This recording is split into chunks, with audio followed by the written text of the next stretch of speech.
Hey, everyone, just going to give a few more minutes for a couple other people to join, and then we'll get this webinar started.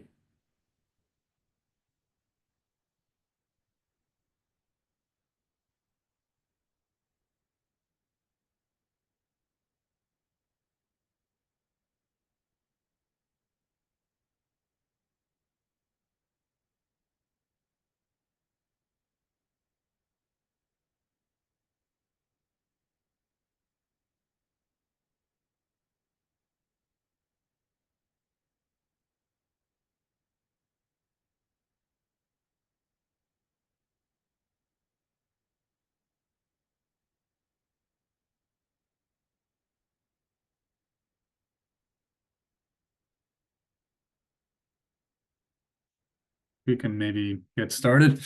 So yeah, thank you everyone for joining. This webinar is going to be recorded, so we can download it later. We'll send you a link as soon as it's over. Um, so yeah, again, thanks everyone for joining. So for this webinar, we're going to be talking really about the use of breach data as well as other kind of related data sets to help expose, in this case, Iran's cyber operations. So getting a sense of full exposure of individuals, organizations, and just kind of really focused on Iran. So just as a general introduction, my name is Matteo Tomasini, founder and CEO of District 4 Labs, which is a dark web data company focused on breaches. Previously served as managing director and cyber practice lead at Prescient, also worked at Blue Voyant and K2 Intelligence, and have been doing this kind of investigations for 13, 14 years plus.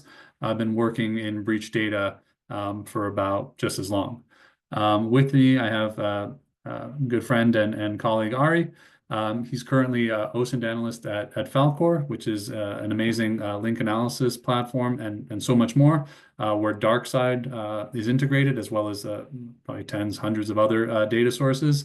He's also adjunct fellow.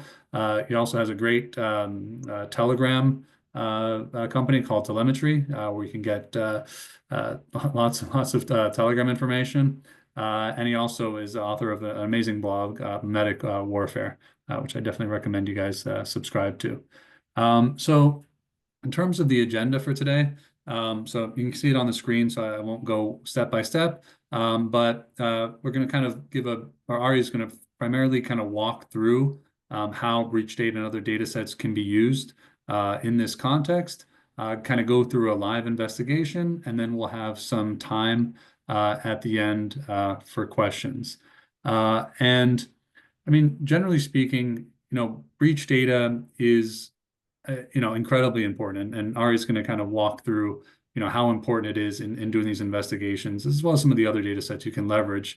But, one of the interesting things about breach data is for a lot of individuals, for a lot of targets, especially when you're talking about countries like Iran, China, Russia, it can be the only way to get any information about these people, about these organizations, because these companies, these people, they might have, or public records aren't going to be as readily available as they are in the US or even in Europe to a certain degree. So finding out information about their date of birth, phone number, and even some more esoteric information like passport numbers, breach data is the only way to get that information. And in a lot of cases, and you'll be able to really see this when Ari's showing off Falkor, it's the glue that kind of ties together a lot of other data points and kind of really brings home an investigation. So with that, I'll turn it over to Ari, and yeah. Thanks, Matteo. Happy to be here. This is a topic that's near and dear to my heart, and is certainly topical to say the least, considering the way things have been for the past months to years, depending on what part of the world you happen to be living in. Right. So I want to focus a little bit at the beginning as kind of the dynamics of breach data and conflict to give you guys an understanding of how that works. Then we're going to look at some new angles of a case that I've actually spoken about a few times in the past. I see we're already getting questions, by the way, which is great. If we can save those towards the end, perhaps, or maybe divert those to Grace, perhaps, or to somebody else with the District 4 team to take those in the meantime, that would probably be useful. Anyway, once we discuss kind of why what's happening is important, discuss a use case, then discuss briefly a very new use case. We'll then have time to go over some questions and get into the ideas that we have here. So the most important thing I want to get across, or one of the most important foundational ideas I want to get across here, is that breach data is now, for better or for worse, a key component of conflict, right? We saw this arguably starting mainly in the Russia-Ukraine war, and especially during the recent Israel-Iran and Iranian regional hostilities, right? Hack and leak operations have grown exponentially. Now, a hack and leak, for those of you who aren't familiar with this, is when a threat actor purposefully, of course, hacks a given target, takes their internal sensitive data, and then publishes that online. Iran does this all the time, be it to Israel, to the UAE, to Azerbaijan, to the US, to the Republican Party, for example. Name a given group of people, they probably hacked and leaked their data. And it's an especially prominent TTP for Iran, right? Now, the way this usually works for them is that they compromise a given organization. Once they compromise that organization, or even just a portal, for example, it doesn't need to be, for example, a full root access to their domain controller, let's say. It can be something much more simple. They take the data they have internally, and then utilizing a hacktivist persona on Telegram and on hacking forums, they post that data. We've seen this quite literally countless times, and I have some more research coming out on this soon. Those of you who are interested in other unique examples can, of course, read my blog. And this happens, I'm sorry, like I said, everywhere from the US to Albania to Israel to even East Asia. Now, the value of the hack and leak, right? And this is something that people ask me all the time when I discuss breach data is, why would anybody do this, right? Why would you bother hacking a given organization and then posting online, right? Well, as Matteo, if you have any insight for this, please add, by the way. The number one incentive for most people, right, is money. Now, in conflict, that's not the main case, right? In conflict, there's more of an ideological bend to this or an operational goal that's separate, right? So in the case of conflict, when you post that data online that you take from your victim organization, that data can then be exploited at a much larger scale than you could. If I post the records of several million people online from some database, and I post it freely in all the hacking forums and Telegram channels that I can find, right? That means that the cybercrime underground can then utilize that data much more efficiently to target those people than I ever could. I'm glad we're getting a lot of questions. I'm glad to hear it. All right, we're getting a lot of stuff coming in. Now, hack and leaks are a double-edged sword. While Iran does this to, of course, all those countries that we said earlier, and Russia does it to Ukraine and the US and other countries, and even Chinese actors do this, right? It can, of course, happen to them as well. And we do see more and more cases of Western states utilizing hack and leaks to launder data. Now, without going into certain specific examples per se, one of the general trends that we see here that's different between Western hack and leaks and non-Western, and by Western, I don't mean that just purely geographically. I mean, the countries that you think of when I refer to Western countries, right? They're usually more ethical. For example, an Iranian hack and leak might post the entirety of a database of LGBT people, which they did in Israel, for example, a number of years ago, right? Which is problematic for a large number of reasons. Whereas when you see a Western hack and leak, usually they'll curate it for you. They'll extract a list of key people. They'll only expose their information. They will make all the data available. They'll redact certain fields that are overly sensitive, let's say, right? They usually do it in a bit more of a sensitive fashion on the whole.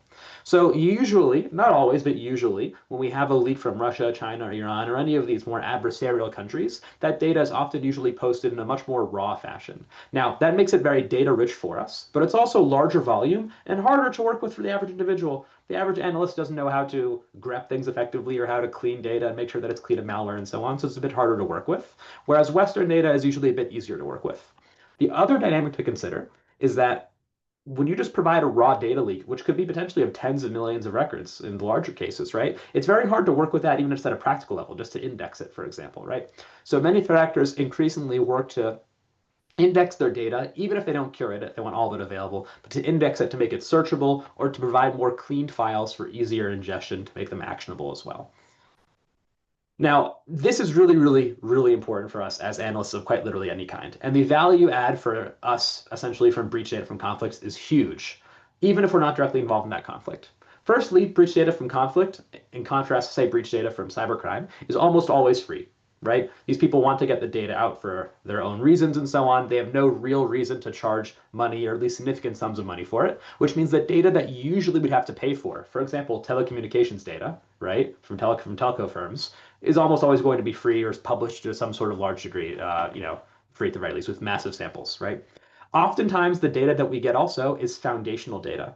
We're not going to get, some e-commerce site or some whatever service. It's going to be the stuff that really matters for the most part, things that governments are targeting anyway, like telecommunications firms, financial institutions, government ministries, and that sort of thing.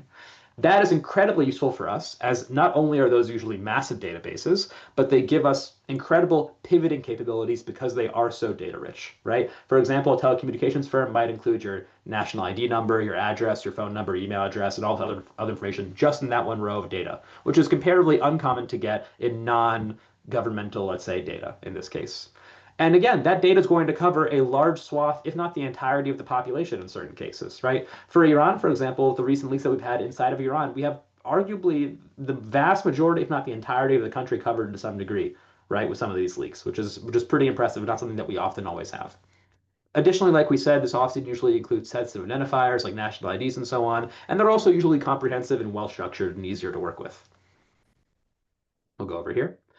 Now, one other thing to keep in mind that comes out of conflict, and we've seen this a few times with certain threat actors, right, like Ares leaks and so on. If you want, we can go into specific elements here. But there's also been a rise, I would say, in the past year or two, of hack and leaks of government agencies. So in contrast to just getting, for example, the telco firm or the bank or this of all the citizens in a given region, now we're seeing many threat actors literally post more and more stuff of things that no financially motivated actor would do, right? If you're some guy just active on the Russian cybercrime, network, you're not going to post FSB data, for example, for the most part, right? If you happen to have it. But these people, of course, do, for example, right? So for us, this is incredibly useful and provides data on the most important group for us, which are the hard targets, right? The people that actually pose a threat to us or our organization or a country to some degree.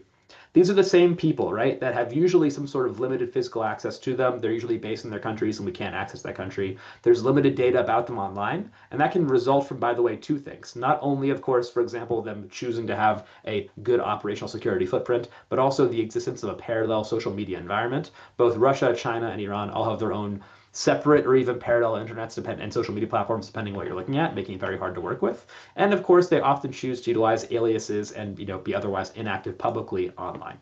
So bottom line being, with these data leaks, fusing the massive stuff and the more targeted stuff, that's the only way really that we can get data at any sort of scale on these key people to then investigate for whatever purpose that we happen to have at the end, right? So let's discuss a few of the cases of the Israel-Iran war. There have been a bunch of them, right? The main cases have been targeting the financial sector. We saw, for example, Bank Sepah being one of Iran's largest banks, being targeted twice by two different threat actors, having a lot of data leaked. We've seen other Iranian banks, Bank Milli, Melat, Sadarat. These are all like the equivalent of Chase, Wells Fargo, and Bank of America all getting hacked essentially in the US, right, in terms of the impact this has on society. And then we even have Novitex, which is a large crypto currency exchange, the largest one in Iran, and one of the few officially sanctioned ones in Iran to operate, also being hacked to a significant degree and having even its source code leaked, right? So as a result of all of these hacktivist groups from anti-Iranian hacktivist groups, which could be any possible group of people or country, right? We have a lot of really, really interesting information that we can, again, could work with, and we can use that to find data points on national security threats that otherwise maintain very low profiles on the whole.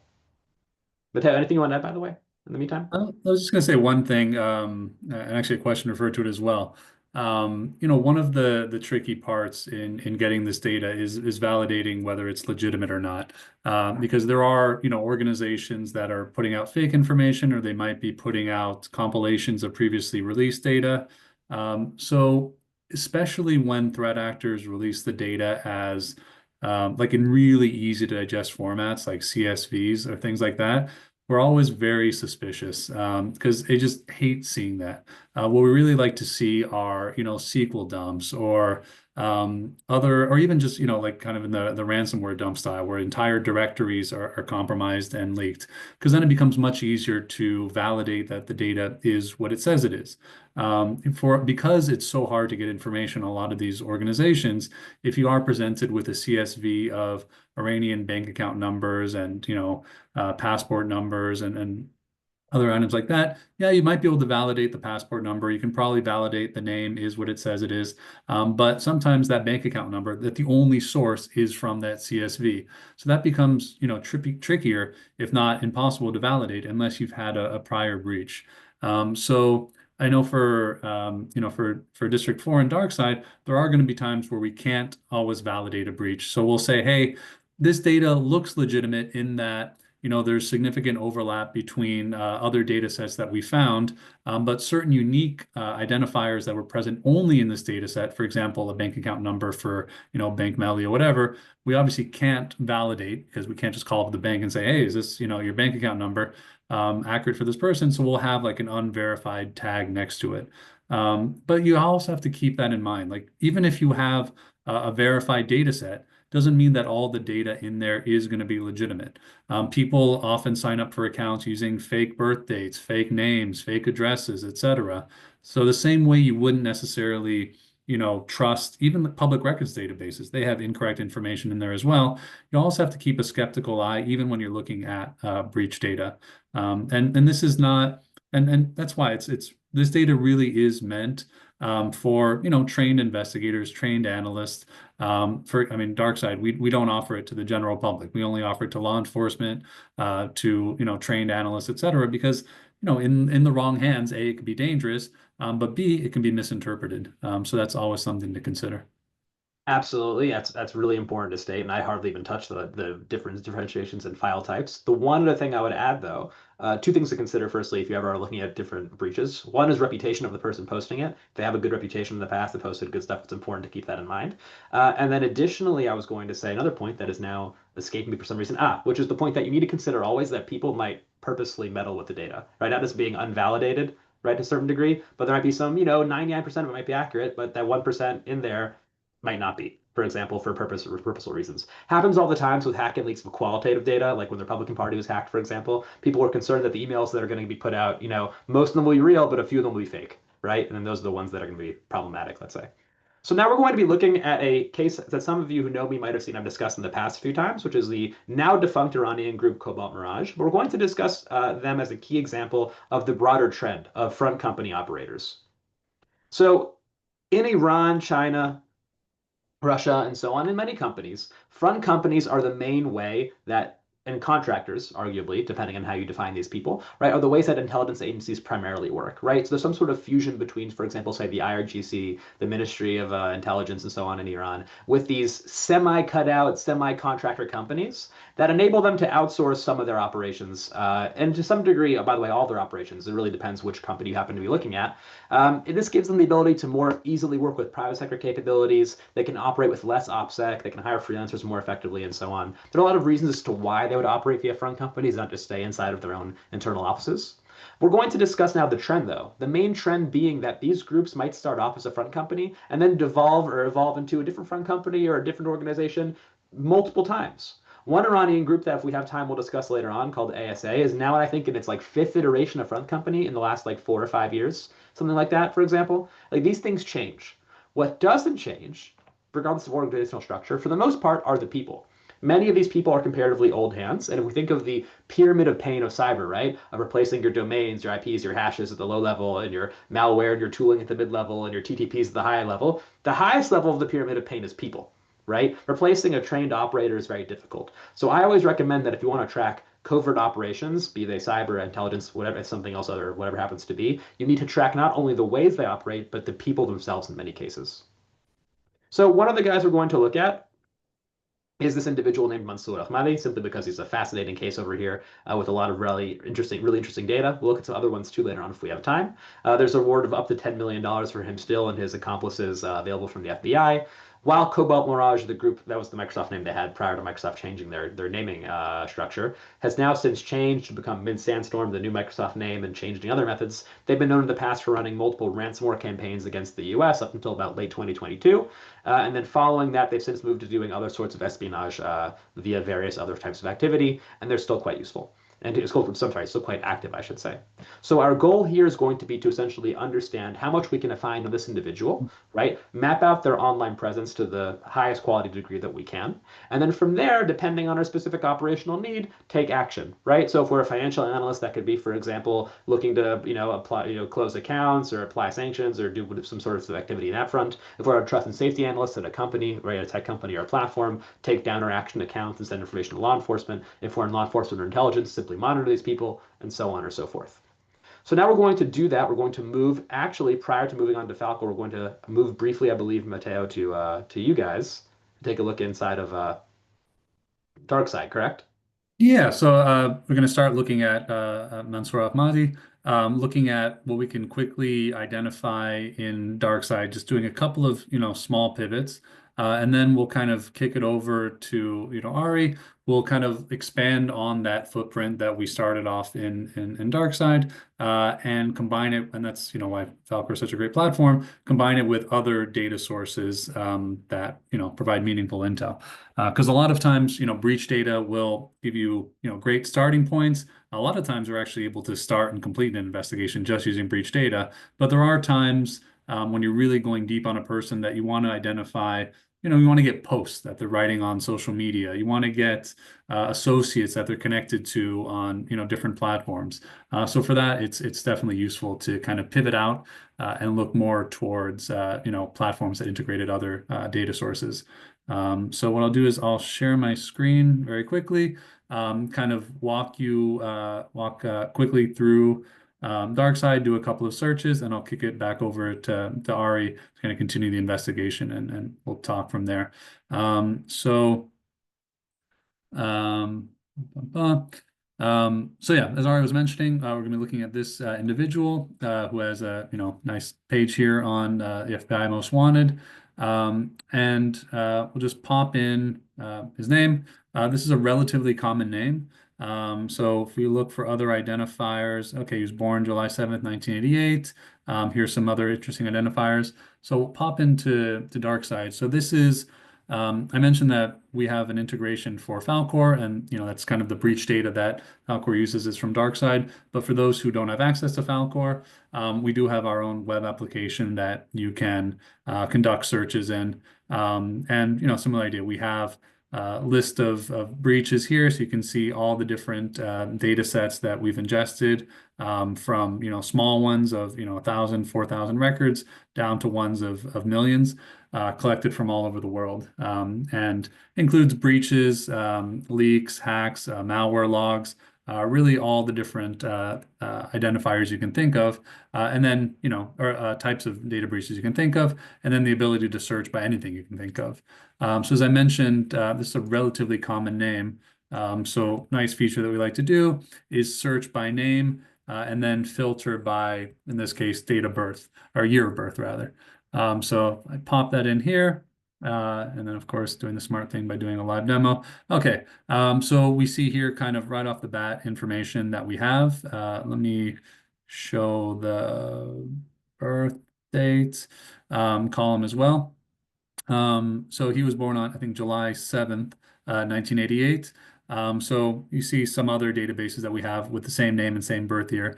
Obviously, this isn't them, but just to give an example of other data sets that we have that kind of popped up, same idea. So we also have scrapes in here. Unfortunately, sanctions databases have been compromised as well as, WorldCheck. So we can kind of pop in there, see what other information we have on the individual. So here we have, alternative spelling of the name, obviously a nationality there. Pop into here. We see name, we see another alias, Parsi Unsi, that he's used in the past. Again, individual. And here we have a VK scrape that doesn't appear to be associated with them. And then, the WorldCheck database, where we see again, that Parsi Unsa name, other spellings or aliases, date of birth, national ID number. So that matches the national ID number on the FBI warrant. So now we know it's very likely the same person. And then we also have, let's see what else, place of birth, nationality, and then other sanctions information. So just with doing kind of one quick, search by name and date of birth, we're already finding information on other aliases that he's used, his place of birth, national ID number, etc. But we can kind of go one step further. Like we know that he had, he registered a domain, and for that domain, he used a certain email address of this unknown at, I think it was at gmail.com. Yes. What we can do is search for just the email handle so we can be a little bit more flexible. So it would get unknown at Gmail, at Yahoo, at SecMail, etc. Search for that, and then see additional information that we might be able to find. So here And we're doing a live search against 56 billion plus records. We get 22 results back. We see a lot are what are called combo lists, which are compilations of credentials from data sets, which can be interesting, but for us, it's not, it's just credentials. So I'm going to filter those out just to focus on the hacks. You see here we have cracked passwords because a lot of times it's nice to search by passwords, especially when you have something as unique as this. You're obviously never going to want to search for password one. And you get a sense very quickly of the different websites and here like this is a cyber threat actor, so we know uses 00 web host to host infrastructure. GSM hosting is I think a forum where he talks about different technology, so obviously great to go to that forum. We see the username that he uses here, so to collect all his posts using things like Falkor, etc. Here's another website. He's on Twitter, right? And here we see he's using that same alias. It's Parsa, yeah, Parsa, and see the number of followers created at, etc. And then yeah, of course we can pivot on the username. Again, let's relatively unique username, which is nice. Here we see TCI. We have that username. We have what looks like a version or variation of his first and last name. Again, because we're not just collecting breach data, we're also scraping and collecting even logs. So this is just a tranche of 46 million GitHub logs that I found. So you're getting information about the repos that they have. Apparently this was deleted at one point, so great that we have it now. And then of course, pivot off of the email address. And in just, 3 clicks, again, let me filter out the combo list. So now you're seeing accounts on, again, on 00 web host using his personal email. And yeah, and then the TCI database. So just in 3 clicks, we're able to find where he has accounts on at least 4 different websites, able to find national ID, where he was born, full date of birth, just a lot of interesting information. And then, yeah, when you want to start expanding on that, seeing where, collecting those posts, collecting those, getting a sense of their acquaintances, a sense of their network, maybe identifying other current social media, because, right, this is all breach data. This is all historical data. We're updating it every day, but it's still technically historical data. When you start looking at live traffic, seeing what's happening right now, that's, when you look at platforms like Falkor, which I'll turn it over to now. Great, thanks, Matteo. So let me share my screen then. We'll go back to this. And yeah, listen, I can tell you guys I've been working with District 4 for a while, and Darkside, I should say, and just astounds me every time how critical it is to cracking cases. Like there's so many cases I wouldn't be able to crack it, but at the very least not the same speed otherwise. So some other things I want to show you guys quickly in Falkor. First thing I want to show you guys prior to getting a bit deeper in here is the ability that we have here to search via, again, taking the national ID that we had earlier from District 4, which I have somewhere in here, I believe, too, from the sanctions, correct? There we go. We can just take that over here. So when we search in Falkor also, we can search in District 4, but also search in other sources. Now, in this case, we're going to search just in District 4, but you're going to see that we're going to get some different results or styles of results over here. Firstly, we're going to break them down into entities. Falkor is a data analytics platform, so we do normalize all these various sources that we have, District 4, Ocean Industries, social media platforms, you name it. We have it essentially integrated in here, and we can normalize all of that. And just by searching the national ID, we can see graphs of the relevant data that we retrieve in Persian and English, and even including his pseudonyms, like Masoud Akbari, for example, Parsa Unsi, and the various leaks themselves. And that's just in the national ID because we're searching exclusively here in District 4. But thanks to one of the bank leaks, we do have, in fact, the phone number available here. Now, District 4 is admittedly phone number agnostic, or I'm sorry, country code agnostic. You guys filter for that, right, Matteo? Yep. But in this case, just to make sure that this plays nicely with other sources, I'll copy and paste it in there with the country code. And we'll do just a quick search of that phone number that we retrieved from the Bank Malat leak. Now, the Bank Malat leak, I skipped over this briefly, actually included his physical address as well, which was updated too. So we have his address for somewhere in Tehran. We can look at that later on if we wanted to.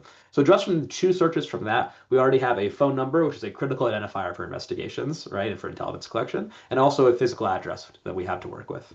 So while this is running, and this could take up to a minute or 2 in some cases, as it is querying dozens of sources to get all this relevant data, the system is going to break it down into a few categories. We're going to have the results here in a list. We're going to have the main narratives and content essentially in an AI summary available here. And we'll have also the link analysis available from that also.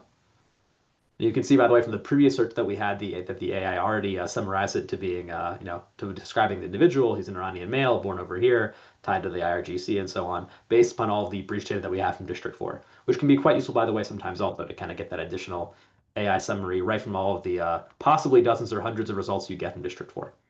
Now, when it comes to looking at the results we have here, we have many other results now from looking at the phone number. We have social media platforms, people, Telegram accounts, and more leaked records and so on, even Truecaller accounts as well. And just by looking at the link analysis for this that we get inside of Falkor, we can already see multiple Telegram accounts. In this case, the same username appears twice over here as appears in two separate breaches, perhaps under different names. Arya Maher Kabuki, an interesting choice of name to say the least. And of course, the Telegram user ID that we have here. And we also have other registered accounts and information, as well as Truecaller results showing here him in fact being listed as Parsa Unsi and utilizing the Telegram username M at some point. Also utilizing the username Najitech. Naji.ir was the company that he was operated from earlier.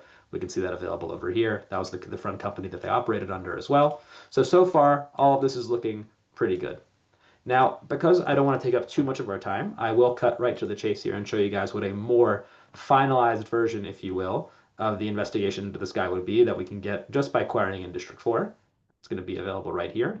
This is, by the way, what a Falkor case looks like. You have your analysis panels and so on. Just by starting off from the email address that we had earlier, which we can enrich in Falkor to get people details, registered domains, online accounts, and of course, leaked data, breach data, we were able to retrieve registered domains from the individual. Misak.in, for example, which was a C2 domain that he registered in India, various Iranian domains, misak.me, another version of C2 that he had over here as well, all registered under his exposed email address. SecNerds, a blog that he ran, Naji, their front company, and so on. So we can get all of the domain information just from that one email address by doing a reverse whois lookup. But additionally, now that we have the personal email of the individual, we can query in other OSINT tools and receive, for example, their fake Skype account under a fake name, JasonSec, as well as a Dropbox account, a Plex account even, a now unused Twitter account, which was the Twitter account that we saw earlier in District 4, two Google accounts, one named Mansour Ahmadi with this cigarette logo, and one named David Jones, again, a fake name, an active Microsoft account, which you can see, by the way, was last seen, meaning the last time we signed into it was July 30th, 2025. So he's still active, interestingly enough. In this case, operating probably via a Germany-based VPN, as he's based over here in Germany, as per the Microsoft account. We have that information also as well, all, of course, available via OSINT. And then we can, again, of course, we continue to investigate other online accounts as needed, whether it's his Medium account, his Trello account, or really the wealth of information that we have. And this is all just visualizing the data that we retrieved earlier from District 4 for you to make it a bit clearer and easier to understand. So we can pivot on passwords, other email addresses that we find, and much, much, much more to find more relevant information. Now, it is important to state that sometimes you have to be careful with breach data, and this is just a general tip. If you're pivoting off of, say, passwords, you have to be very careful here because sometimes these may not be related. For example, these Russian email addresses I checked are not in fact related to him, despite having utilized a shared password that they had in the past, and so on. So it's important to keep that in mind as well. But the investigation won't end here. We can also go to the keyword search feature in Falkor, search, for example, his username, and search it across all these various sources, including the dark web, news sites and blogs, forums, Reddit, and all these fun social media platforms. We, of course, support also Boolean search. We're going to let this run just for a moment, and then we're going to see if we can find any other information available on this individual. So yeah, so there's a lot to do here to say the least, and it's really all about, like Mateo said earlier, knowing how to fuse the breach data with the rest of your investigative flow. While there are investigations that you can do end to end with breach data, and sometimes those are the most fun even because they have usually the most interesting data. I mean, I've jumped from like bank records to like Melindo air leaks to to other things and so on and so forth. Sometimes you can get some really crazy pivot points, but on the whole, it's good to be thorough and know that you can fuse it with social media and scrape data online and corporate records and public records and so on, because that's how you really investigate at the end of the day. But like you said, Mateo, it really is the glue that ties things together in so many cases. Anyway, Yeah, this is still going to run just for another moment or here, so we're querying all those various sources. And you can see here that we retrieve a lot of really interesting posts, including a lot of historic data. of people referring to his Twitter account in the past. As this is still loading, so it's going to summarize the data and give us some information over here available on a map also. So we can see that there's some accounts that have tweeted at him or referred to him based over here in Twitter, which are useful. We can look into those if we wanted to later on. There might be some sort of relation between him and them. We can see the posts themselves that he's referred to, people tagging him in various posts on Twitter. And we can even try to find other posts available on Twitter, Telegram, Facebook, TikTok, and other sources that we may happen to have, depending on what we're looking at. Now, we can gather many more posts here if we wanted to, but what I'm going to show you is just, again, a small sample that we have of them over here inside of Falkor. We're going to look at the keyword analysis. We have it over here in link analysis. We can also view it quickly in a dashboard. And just to save you guys some time, we do have the AI Kib feature built in, so you can run AI queries on this automatically. I've already run this, but if you want, we can run it again or ask other questions of the data. It's not a problem. We have the ability to query this data live as the dashboard loads.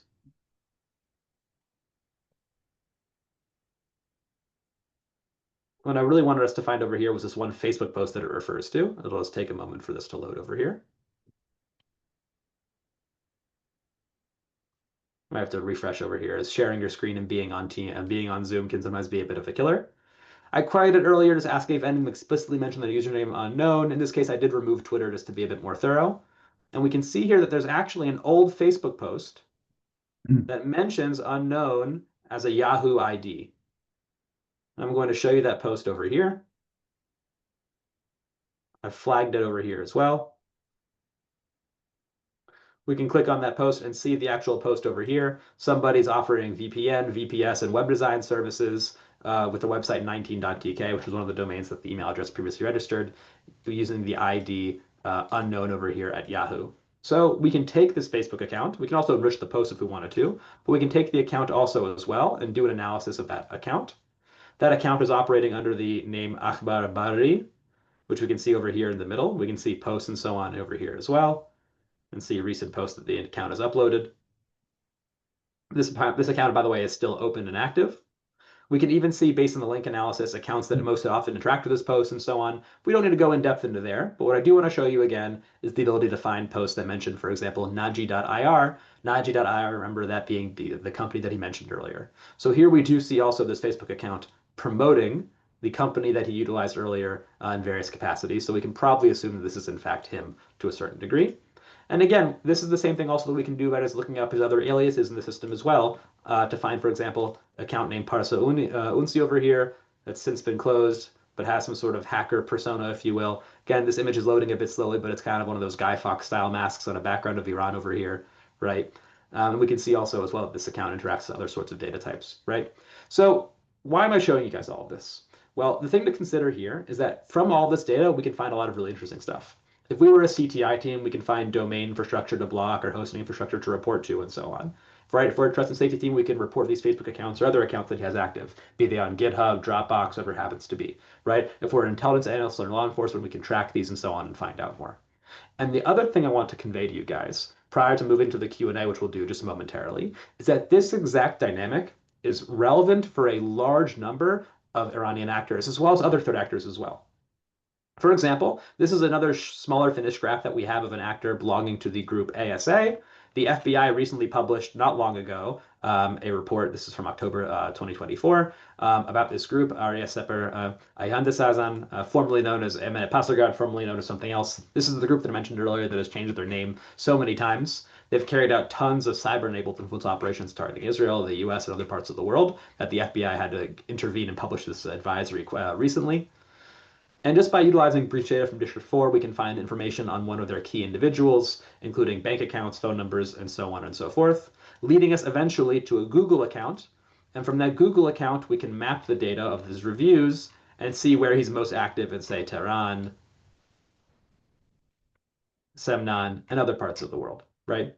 So this dynamic that I just showed you in Falkor is relevant for essentially any type of investigation into cyber threat operators. And perhaps in a future webinar, Matteo, we'll discuss Chinese operators or Russian operators or Venezuelan operators or cartels or whatever it happens to be, right? You simply cannot hide from the internet nowadays.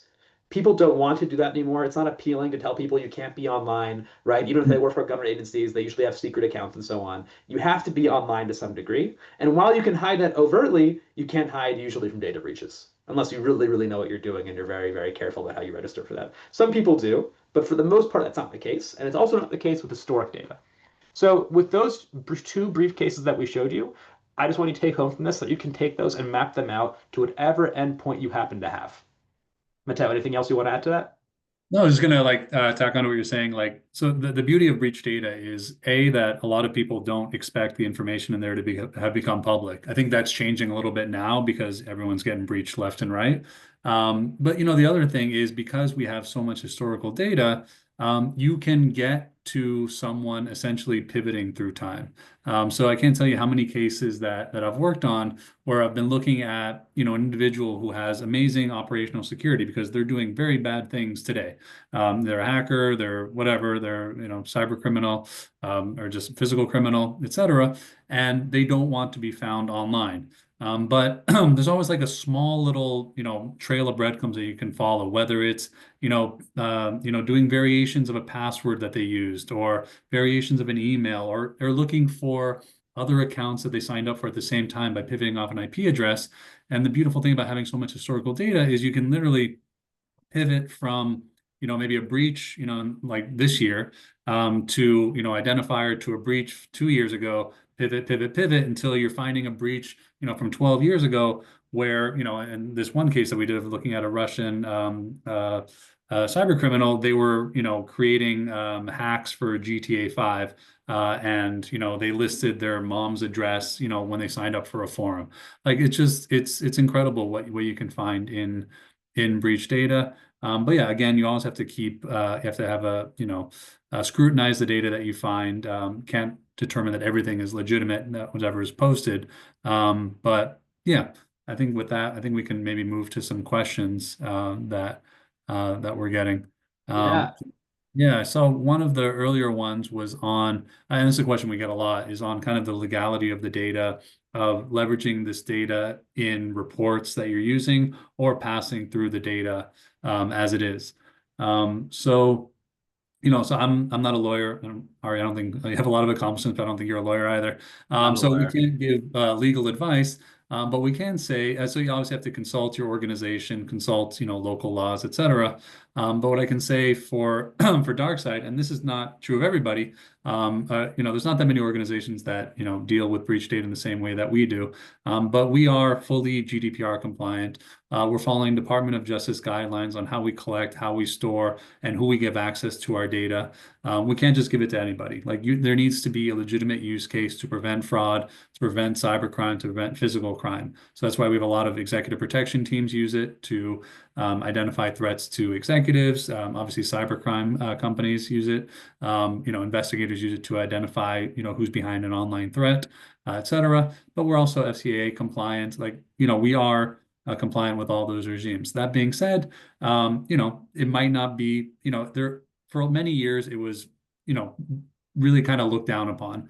I remember when I first started collecting this data about 13, 14 years ago, it was kind of very, very, very niche. And people would kind of frown on the collection of it. I think it's entered a lot more into the mainstream. Our clients are law enforcement. They're, law firms, so actually lawyers using this data. There are corporate investigation companies that have obviously vetted the hell out of using this data. And, kind of perversely, accessing a platform like Darkside, doesn't have to be Darkside, we have competitors, actually can help you become or stay compliant, right? Because breach data is so powerful, and I think that's what we're trying to show today. It's something that you need. It's something that is fundamental to any investigation that you do. Otherwise, you're potentially missing out on huge amounts of data, or you're extending your investigation time. There's one investigation that took 2 years that we solved in literally 3 minutes. So you're wasting God knows how many resources. So if you're going to be using that data, instead of collecting the data kind of yourself and downloading these data sets that have information about tens of millions of people in order to search for your individual, that could be a compliance issue, right? Because you're collecting information on people that you have no legitimate interest to have information on. As opposed to leveraging a service like Darkside, and again, we have competitors, you can just get information about your particular person. So that way you're not storing data on tens of millions of other people, which could become a legal issue. So long story short, Everything that there are companies out there that do illegal things in order to get this data. There are fly-by-night kind of breach providers. I won't mention names because, but they're manipulate the data. They actually hack themselves. We're not obviously doing any of that. But long story short, consult your CSO, CEO, et cetera, an attorney. Yeah. Or if you have anything Well, else to add to that. we have a question. That was, I mean, I don't have much to add to that, which was a great answer. Next, until I pass the bar, at the very least, there'll be right, not much to add there. Gary asked us how valuable these platforms are for hunting for data on human trafficking organizations. I think it's important to keep in mind here that human trafficking is obviously a very niche field. It's actually one of the fields I've had a bit less practical experience in. I've done a lot of cyber fraud, general intelligence, law enforcement investigations in the past, as well as due diligence and so on. But for any type of investigation, this data is critical. And I would say also one of the things to keep in mind is that even if some of the activity is always going to be overt, right? For example, prostitution ads or that sort of thing, the ability to cut down your investigation time is really key, right? You can simply take that given domain that's been up or it's suspected in human trafficking for a while, throw it in District 4 and get 15, 20, maybe even more email addresses and information of people working in that given domain, for example, right? Or people who utilize burner phones and use it to create an account one time under a different name or so on or that sort of thing. It's valuable for really any type of investigation, especially the types in which the person is trying to avoid being identified via regular online activity.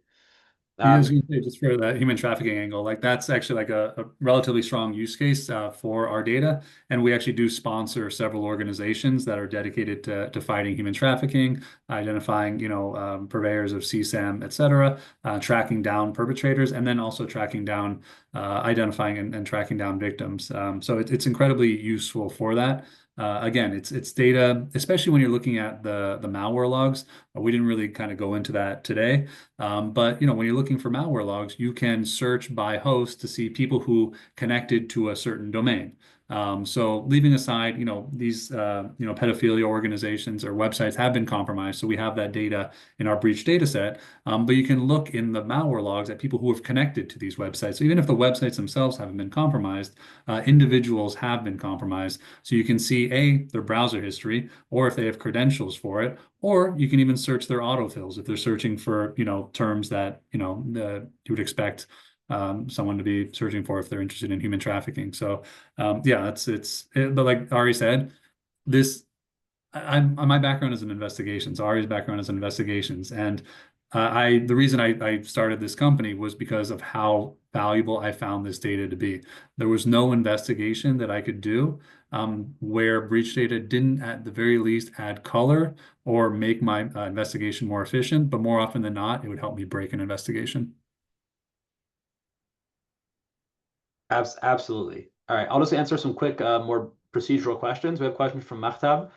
If the tweet I'm referencing was an archive or that was live Twitter data, that was live Twitter data from the past. It was a pretty, unique post, so that's why it appeared there. And again, we don't include deleted posts. We simply have live querying and live APIs for these platforms that we include, but we can collect data from Facebook comments also as well, of course.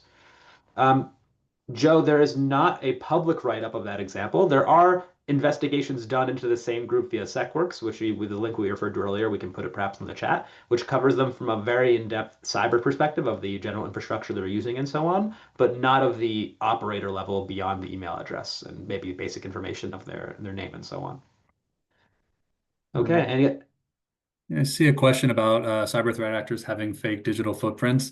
Yeah, that's kind of something that we're alluding to earlier of cyber threat actors who have really good OPSEC who are going to be using maybe different accounts that they just recently created to create or different email accounts to create a new account. They'll be using VPNs or changing out the VPN every now and then, putting fake information. One threat actor that we had like a very long email handle, and he would just put periods in different places for every website that he joined. Fortunately, in Darkside, we can quickly look through that. So you just do one search and find it. But at the end of the day, it might be a little bit trickier to find, but kind of the truth will win out. And there's a lot of things that threat actors can control. So for example, when Darkside District 4 were parsing SQL dumps, we're extracting all IP addresses that the person ever used to connect to the website.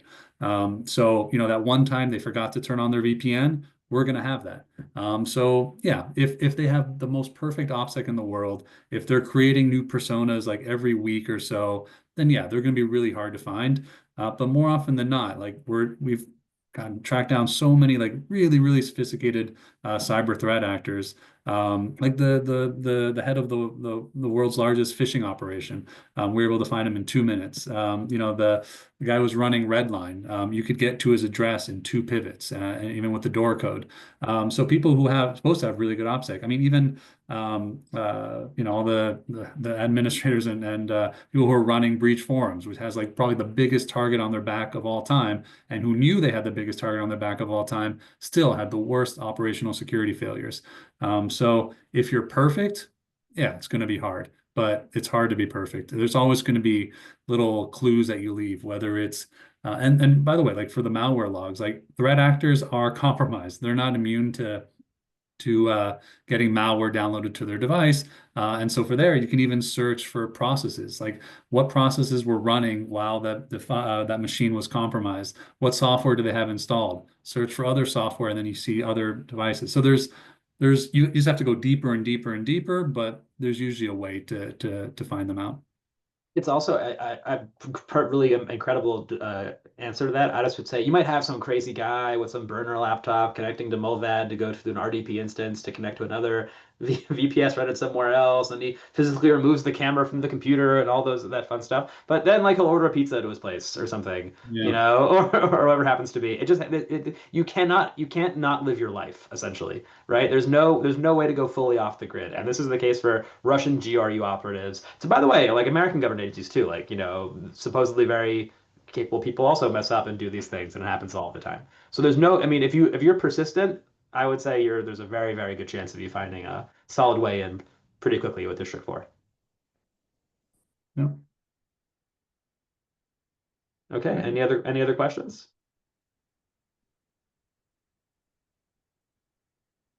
Um, yeah, in terms of sharing leaks, we have just in our Darkside UI, we have our entire breach dictionary in there.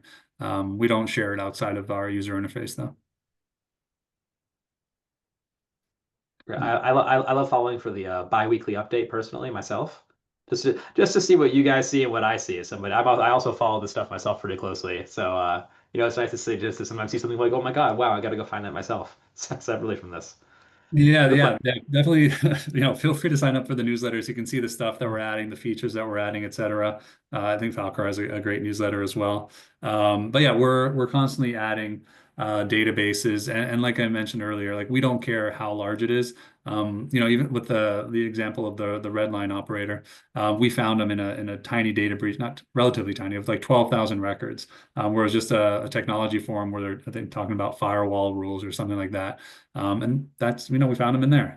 So you just never know where you're going to find these guys. We have databases with, it's just, I mean, there was like a rash of like forums hacking forums that got hacked between, 2012 and 2018. We have all those. So a lot of the like super whatever hackers of today, they probably started out in those like smaller hacker forums in, 2012, 2013. Well, I can tell you, like a lot of them are in there. Like we found a lot in there, and they weren't using a VPN every single time. They were using their dog's name as their password because they thought there's no way in hell Bcrypt could ever get, cracked. So yeah, you just never know. It's so true, whether it's Russia, China, or Iran, that's the case, right? These people doing this stuff. Some other questions that I see have popped up here. Joe, if you're interested in seeing the investigation much more in depth, feel free to contact us at falkor.ai. I'd be happy to schedule with you and just really walk you through every individual step here and go through it. Wouldn't be a problem there. Anybody wants to can contact us to really review that more in depth separately. One other point I would just add here, people are saying that they were discussing having access to this data or these methods and so on. Anybody can download this data, right, Matteo? If you have the time to spend dozens and dozens of hours a week in forums on the clear web and the dark web and Telegram, finding these things, infiltrating these closed communities, parsing samples, cleaning them of malware, learning data engineering so you can merge these files together, clean that data again, add enrichments as required to remove certain periods and that sort of thing, crack passwords and so on. Then yes, you could do that yourself too. But this doesn't make sense for the average person to do that, to say the least. And what you can't do nearly as effectively is find the historical data that you mentioned earlier. So while you could find some data yourself and arguably fuse it if you're a person or a small team, doing that historically and at a larger scale is very difficult and expensive, I would say, individually, I suppose. Yeah. All right. Then yeah, thank you everyone for attending. Thank you everyone for your questions. Like I said, I believe the webinar was recorded and will be sent out to everyone on the who signed up. And yeah, I think if you have any questions about District 4, feel free to reach out to me directly either by email or contact me on LinkedIn. Ari, if you have any Same. questions for Falkor, Ari's the man. I mean, the whole team is amazing actually. But yeah, thanks again, everyone, for joining. Thanks, guys. Bye.